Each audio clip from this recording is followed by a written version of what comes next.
ڕێکخراوی سەوزی ئەوروپی کوردستانی ڕێکخراوێکی ناحکومی قازانجنەویستە لە ساڵی 2010 دامەزراوە کار لەسەر هوشیاری ژینگەی و توێژینەوەی ژینگەی و پاراستنی ژینگەی کوردستانەکە و ئەندامە لە چەند ڕێکخراوی ئەقلیمی و نێودەوڵەتی و چەندین چالاکی لە ناوخۆ و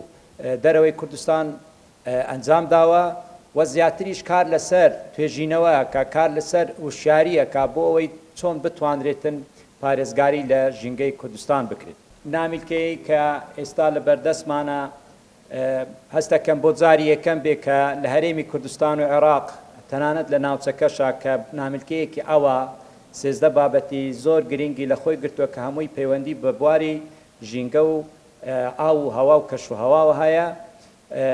بۆ قۆناغەکانی ناوەندی لە تەمەنی 12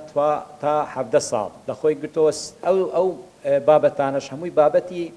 زۆر گرنگ بە شێوەیەکی زۆر ئاسان ئامادە کراوە